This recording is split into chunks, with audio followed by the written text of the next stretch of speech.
పరిశ్రమలు అభివృద్ధి చెందాలంటే ప్రభుత్వ సహకారం తప్పక ఉండాలన్నారు తెలంగాణ జనసమితి అధ్యక్షులు professor Kodandaram. Uppal industry association ఆడిటోరియంలో Telangana web offset printers association ఆధ్వర్యంలో కార్యక్రమం జరిగింది. ప్రొఫెసర్ కోదండరాంను సన్మానించారు. ప్రభుత్వం నుంచి రావాల్సిన పెండింగ్ బకాయిలు ఇప్పించాలని కోరారు వెబ్ ఆఫ్సెట్ ప్రింటర్స్ సభ్యులు. రాష్ట్ర రాజకీయాల్లో జరిగిన మార్పు నేపథ్యంలో సత్కరించినందుకు వారికి నేను ముందుగా కృతజ్ఞతలు తెలియజేస్తూ సుమారు 2000 ప్రింటర్స్ ఉన్నాయి. ఈ ప్రింటింగ్ ప్రెస్సులన్నీ కూడా ఒక నిరుద్యోగ సమస్య తాండవిస్తున్న నేపథ్యంలో 1990 దశకంలో అప్పుడు వీళ్ళు ఏదో చిన్నగా డబ్బులు పోగేసుకొని ఈ ఆఫ్సెట్ ప్రెస్సులు పెట్టుకొని వాళ్ళు ఏదో బతుకు పొందుతారు. నిజానికి ఇట్లాంటి ప్రెస్సులు సరిగ్గా నడుపుకోగలిగితే చాలామందికి బతుకు తెరువు అవకాశాలు కూడా ఉంటాయి.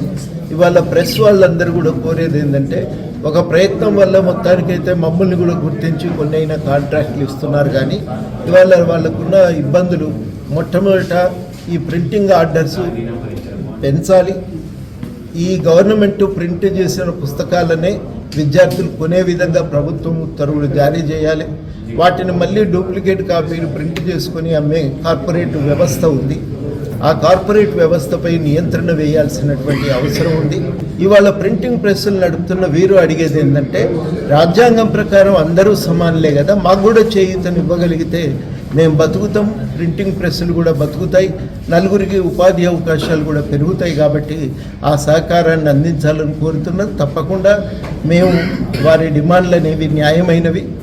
ఆ డిమాండ్ల సాధన కోసం గట్టిగా వారి వెంట ఉండి సహకారం అందిస్తామని, సాధించే వరకు వారితో సంపూర్ణంగా కలిసిపోయి ఈ డిమాండ్ల సాధనకు మేము కూడా తోడ్పాటు అందిస్తామని సందర్భంగా తెలియజేస్తూ, గత 9 సంవత్సరాలుగా వెబ్ ఆఫ్సెట్ ప్రింటర్స్ అందరము ప్రభుత్వ స్కూళ్ళలో చదివే పేద విద్యార్థులకు పుస్తకాలు ప్రింటింగ్ చేస్తూ సమయానికి మేము పిల్లలకి చేరవేరుస్తూ ప్రభుత్వానికి ఎన్ని రకాలుగా సహాయం చేసినప్పటికీ మాకు ప్రతి సంవత్సరం దినదిన గండంగా డబ్బులు మాత్రం సమయానికి రాకపోవటం వలన ఉన్న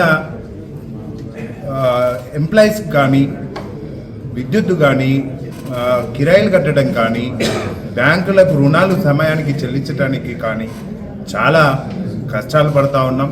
దీనికి తోడు మిగతా ప్రింటర్లు అంటే ప్రింటర్ అంటేనే ఒక చెడు భావన వచ్చే పరిస్థితికి దిగజారిపోయాం.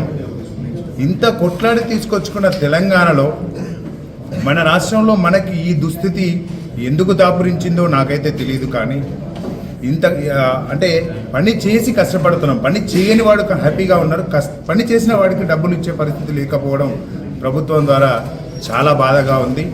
కమర్షియల్ కేటగిరీ కింద విద్యుత్ బిల్లులు కట్టడానికి చాలా కష్టం అవుతూ ఉంది.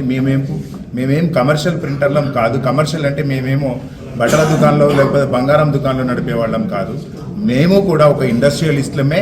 మమ్మల్ని కూడా ప్రభుత్వం ఒక ఇండస్ట్రియల్ కింద గుర్తించి మా విద్యుత్ బిల్లులను ఇండస్ట్రియల్ కింద కన్వర్షన్ చేసి కనీసం ఈ రాష్ట్ర ప్రభుత్వం కొత్తగా ఏదైతే ఎన్నుకోబడ్డ ప్రభుత్వం ఉందో ఆ ప్రభుత్వం మాకు అండగా నిలబడుతుందని, అది మా కోదండరాం సార్ గారికి గత 9 సంవత్సరాలు మేము చాలా బాధపడ్డాము.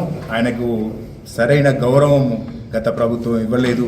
ఈ ప్రభుత్వం ఆ గౌరవం 100కి 1000% ఇస్తుందని నమ్ముతా ఉన్నాము.